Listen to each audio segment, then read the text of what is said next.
এই মুহূর্তের অন্যতম বড় খবর, ফলতার নির্বাচন থেকে সরলেন জাহাঙ্গীর খান। প্রচারের শেষ দিনে প্রার্থী পদ ছাড়লেন জাহাঙ্গীর খান। তৃণমূলের প্রার্থী পদ ছাড়লেন তিনি, পালিয়ে গেলেন পুষ্পা। ফলতার নির্বাচন থেকে সরলেন জাহাঙ্গীর খান। প্রচারের শেষ দিন আজ, প্রচারের শেষ দিনেই প্রার্থী পদ ছাড়লেন জাহাঙ্গীর। তৃণমূলের প্রার্থী ছিলেন জাহাঙ্গীর খান, তবে প্রার্থী পদ ছাড়লেন তিনি। আগামী বৃহস্পতিবার ফলতায় পুনর্নির্বাচন, তার আগে আজকে প্রচারের শেষ দিন, আর প্রচারের শেষ দিনেই প্রার্থী পদ ছাড়লেন জাহাঙ্গীর খান। আমাদের সঙ্গে রয়েছেন প্রতিনিধি আনিস উদ্দিন। আনিস উদ্দিন, কি বলছেন জাহাঙ্গীর খান?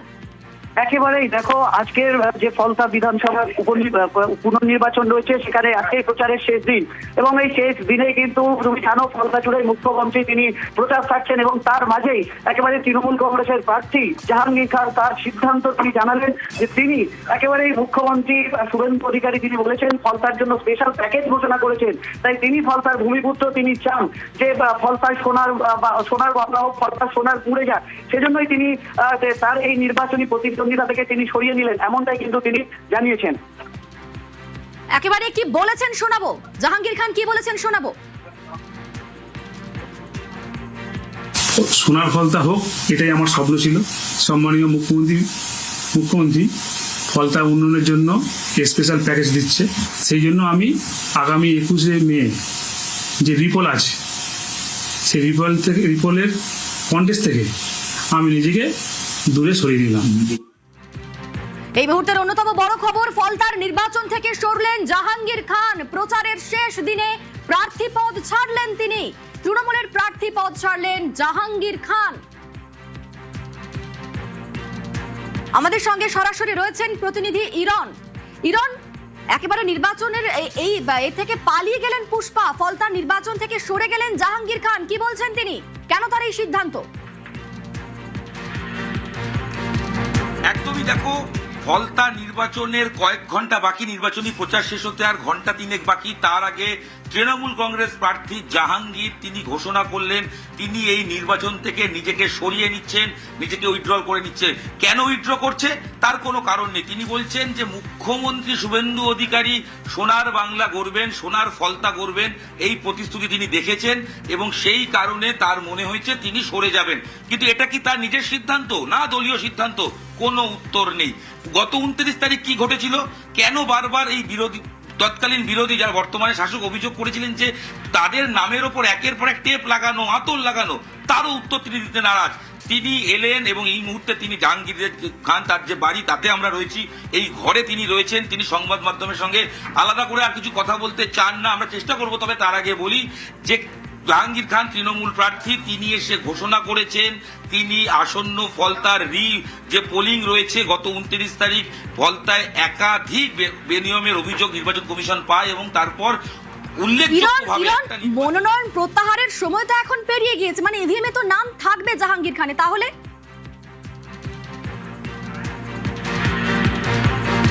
একদমই নাম থাকবে, ইভিএম এর নাম থাকবে, কারণ নির্বাচনে এই মুহূর্তে নাম প্রত্যাহার করে নতুন করে ব্যালট তো তৈরি হবে না। তবে তিনি নেই, অর্থাৎ কোথাও গিয়ে অনেকেই মনে করছেন যে হার নিশ্চিত জেনে হয়তো তিনি নিজেকে সরিয়ে নিয়েছেন। তবে কি কারণে সরিয়েছেন, নাকি দলের শীর্ষ মহল কোনো নির্দেশ দিল, নাকি তার ব্যক্তিগত সিদ্ধান্ত, ঠিক কি কারণে জাহাঙ্গীর নিজের নাম চেঞ্জ মানে প্রত্যাহার করলেন, তার উত্তর কেউ তিনি সংবাদ মাধ্যমে দিতে চাননি।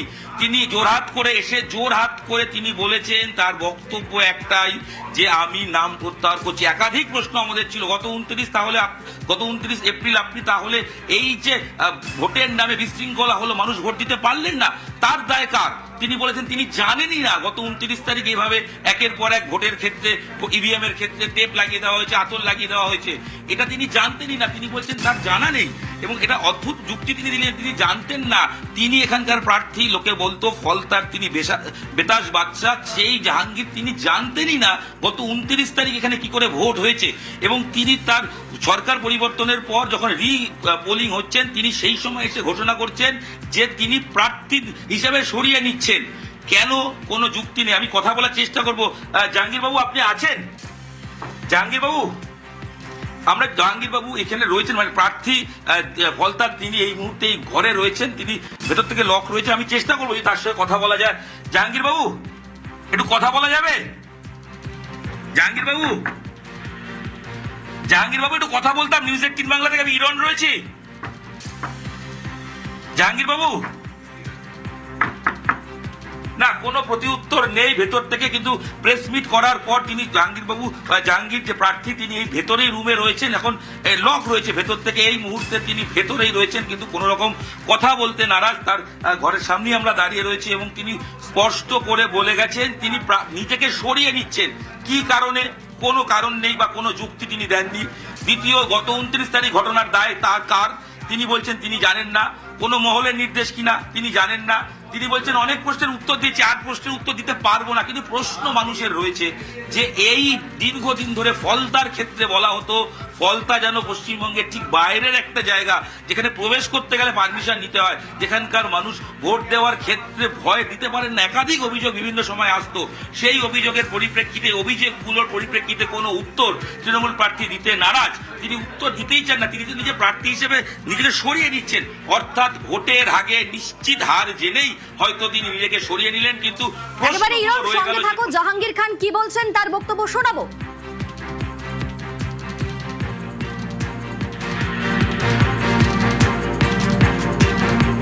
সোনার ফলতা হোক, এটাই আমার স্বপ্ন ছিল।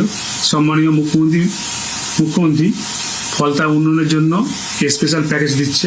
সেই জন্য আমি আগামী 21শে মে যে রিপোল আছে, সেই রিপোলের কন্টেস্ট থেকে আমি নিজেকে দূরে সরিয়ে দিলাম। আমাদের সঙ্গে ইরন রয়েছেন প্রতিনিধি। ইরন, রাজ্যে পালা বদলের পর থেকে ফলতার ছবিটা একদম অন্য রকম। যখন থেকে রিপোলিং হবে ঠিক হয়েছে, তারপর থেকে তৃণমূলের কোনো প্রচার দেখা যায়নি এবং তৃণমূলের যে শীর্ষ নেতৃত্ব তারাও কিন্তু ফলতায় প্রচারে যাননি। এমনকি জাহাঙ্গীর খান, তাকেও প্রচারে দেখা যায়নি। তাহলে কি এইবারের নির্বাচনে হার নিশ্চিত তা জেনেই এই সিদ্ধান্ত, নাকি দলের তরফে এই সিদ্ধান্ত নেওয়া হয়েছে? এই প্রশ্নটা তো উঠবেই।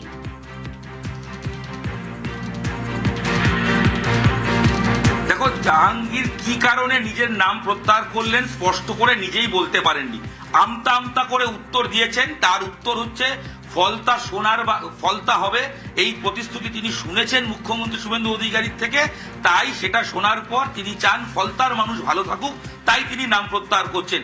কিন্তু এই যে বোধোদয় বা তার যে সিদ্ধান্ত নির্বাচনের প্রচার শেষ করার ঘন্টা 2-3 আগে কেন হলো? প্রশ্ন 1।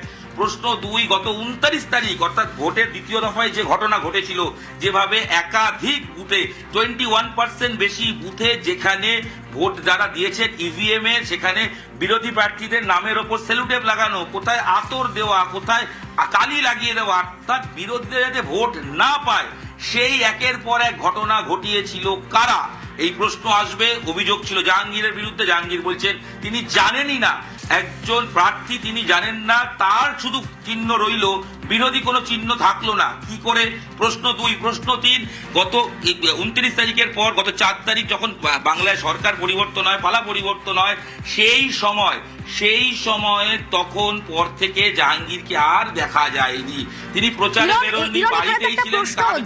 যেই জাহাঙ্গীর খানকে ফলতার মানুষ একেবারে ভয় পেতেন, জাহাঙ্গীর খানের বিরুদ্ধে ভুরি ভুরি অভিযোগ, এই জাহাঙ্গীর খান গোটা ফলতা জুড়ে ভয়ের পরিবেশ তৈরি করে রেখেছিলেন। সেই জাহাঙ্গীর খান এই যে আজকে প্রচারের শেষ দিনে আজকে তিনি এই লড়াই থেকে সরে গেলেন, এখন তিনি আমতা আমতা কেন করছেন?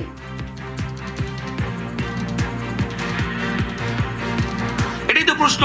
এক সময় বলা হতো ফলতার নাকি বেতাজ বাদশাহ, তার নাম জাহাঙ্গীর। সেই জাহাঙ্গীর একজন রাজনৈতিক ব্যক্তিত্ব, তিনি ভোটের আগে এসে গলার স্বর অনেকটা নমনীয়। এই জাহাঙ্গীর, তোমার মনে থাকবে, নিজেকে পুষ্পা বলেছিলেন।